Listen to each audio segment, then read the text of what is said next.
Hi there, I'm Dean Heskin, President and CEO of Swiss America Trading. Thank you for tuning into our podcast, The Secret War on Cash.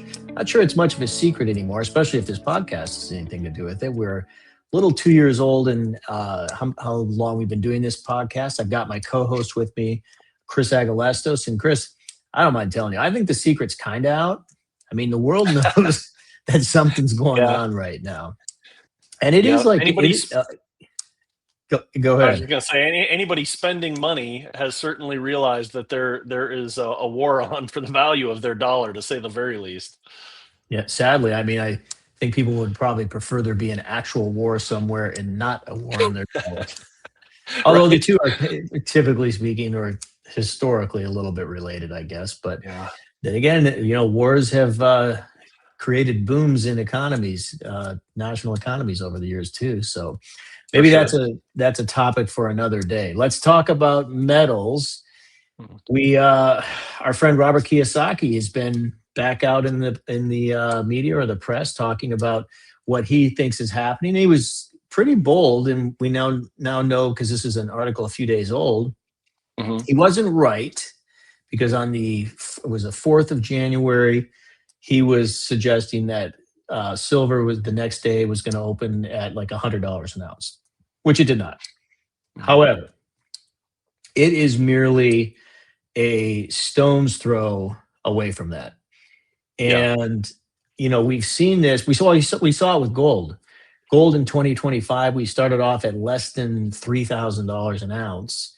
Many people suggesting it was going to, in the entirety of 2025. When I say many people, I'm talking major and brokerage houses and investment firms. yeah. They were suggesting in the entirety of, or predicting, we'll say, of 2025, the whole year, it was going to go up 10% to 3,300 bucks, give or take, Mhm. only to find that it got up literally to the mid four range. Yeah, And that being said, when you look at silver, that's hovering between that kind of 70 and 80 range for the most part. That move from considering that silver started the year at like 30 an ounce to get up to 70, let's just call it 74, okay? yeah, Um, for it to go from 74 to 100, that's like an underperformance by a long shot compared to what it just did.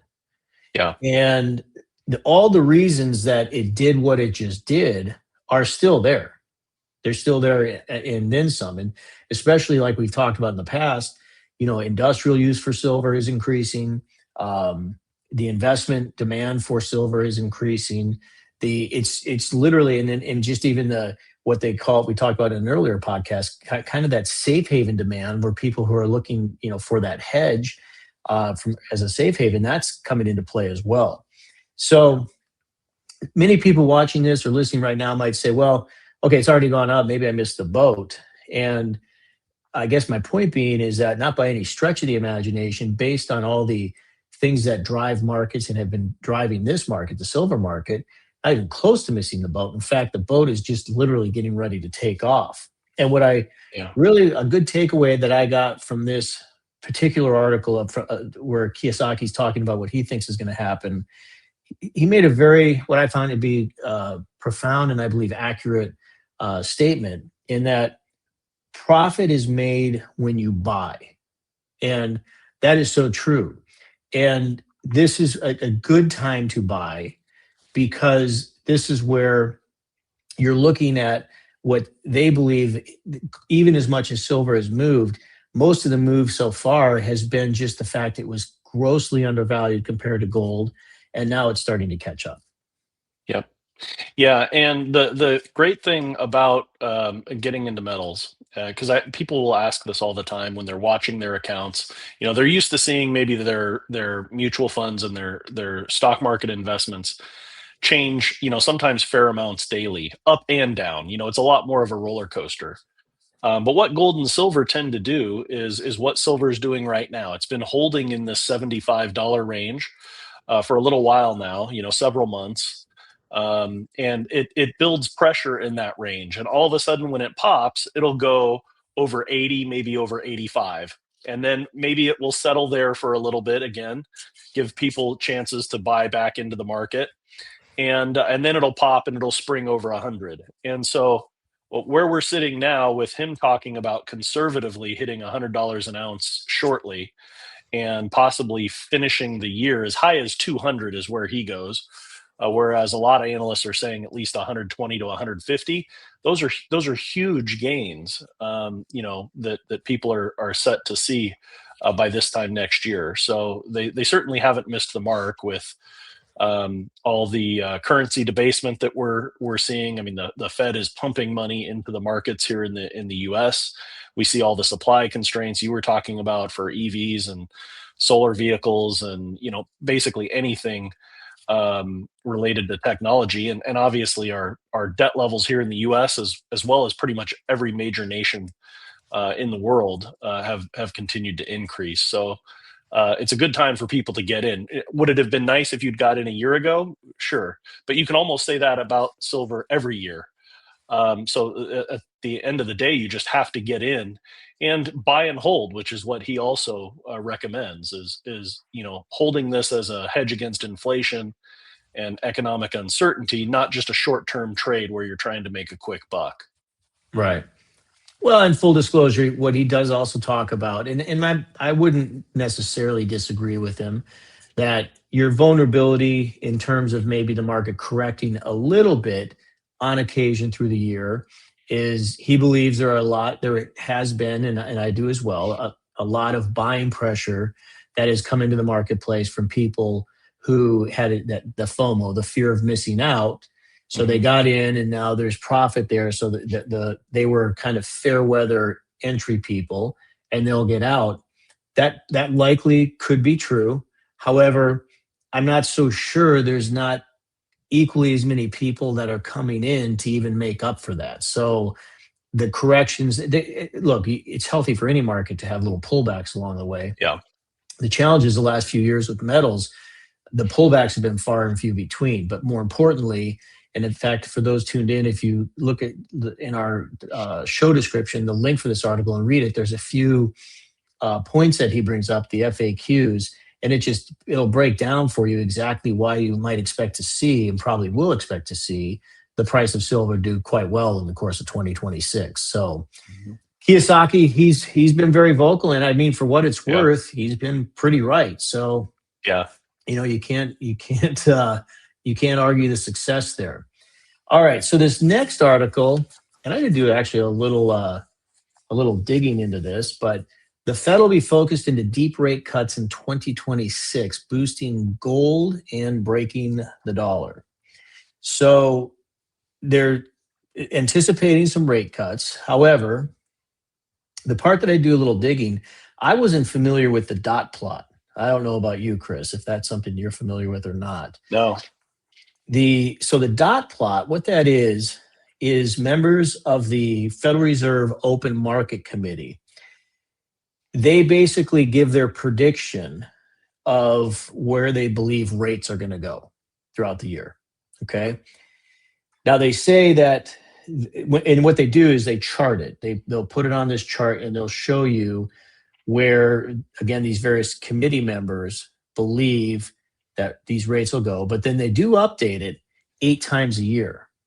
Now, first, I don't find that to be very helpful because, it's like me predicting a game. Like, let's put it this way: let's say 8 times a year. Let's make it 4 times a year, just for our discussion. It's like making a bet in Vegas on a football game, but then being able to, at the first quarter, say, wait a minute, this isn't going the way I think it is. So I think actually it's going to be this. Yeah. And then after the second quarter or halftime, say, well, you know what? Still not going the way I want. I'm going to change it to this. Hmm. I mean, that's not really all that helpful, in my opinion. Okay. Yeah. Now, that also being said, that I've seen, I looked at the graph that they provide and did, again, a little bit of research on this to see what this dot plot was all about. That I can see it doesn't tell you who predicted what. And why I'm mentioning that is, I love sports, and I've played fantasy league, done head-to-head football. Don't judge me, anyone, but there's been a time I've made an occasional wager on a game legally. And here's the thing about that. especially if you follow like any of the like ESPN or any of the sports lines, whatever. You've got these people. Let's just use Vegas who make these predictions, but you know who's predicting what, and then they build a track record like any other thing in life, and you can see how successful or not they are. That's helpful because if you're following the advice of somebody who's like right 65, 70% of the time, it's good to know and maybe a good person to listen to. Sure. This that I can see, they don't even tell you who's predicting what. So all it is, all it is it's a graph that has all these dots on it, and there's no accountability to it. And then you've got the people who can change it 8 times a year. Yeah. So the moral of the story is, and I'll let you talk a little bit, Chris. I'll get off my soapbox here. Bottom line is, according to the dot plot, they anticipate one rate cut in 2026. Yeah, So, and it's I look at it more like a poll, right? Because it is anonymous, and it's people predicting and giving their opinion of where they think it's going to go. So yeah, I guess take it with a grain of salt. What I do think is interesting is that even though they're predicting based on this dot plot, one cut. The A lot of the analysts in here are actually saying that they think it's going to be maybe two cuts or more because the labor market is softening more than we anticipated. Growth is continues to be really sluggish here in the United States, and they think there's going to need to be additional rate cuts basically to offset that. And the Fed historically has been more willing to do rate cuts in these types of situations where growth is stagnant, people aren't finding jobs as easy. People with jobs, even if they're unhappy, they're not leaving because they'd rather have something they're unhappy with that's paying the bills than going out and looking for something else when there isn't a lot of opportunity out there. And of course, they expect the dollar to continue to weaken, maybe even at a hastened pace because of these economic factors. So, really, right. what they're saying here is, look, this is all of this is not really good news for the stock market and bonds, but it is good news for metals. So, really, what they're telling people to do is diversify beyond stocks and bonds. If you're one of those people that haven't yet, make sure that you get some money into some other areas that can protect you, some safe havens like gold and silver, maybe real estate, physical assets that tend to perform during these periods of times. And that will balance you out and just give you a better overall return. Right. Well, and I guess if you compare what the analysts are saying versus the Federal Open Market Committee, Federal Yeah. Reserve Open Market Committee, and I don't know why these last couple episodes or a few episodes ago we get into this conspiratorial stuff, but the advantage that the dot plot may have is this is the Fed, the Federal Reserve Mhm. Open Market Committee. They might have some insider information that others don't. Because to your point, most every other analyst out there who's looking at raw data is saying, "Hey, Yeah. we're gonna see gold prices go up, and we're gonna see multiple rate cuts." It's only, the dot plot is really, I'm not gonna say the only one, but the leading one, and it's a minority at best that is saying that there will only be one for all the reasons listed. And if those of you Yeah. tuned in, if you want some of the reasons in a more detailed fashion, it's a quick read, maybe a 3-4 minute read, depending on how quickly you read.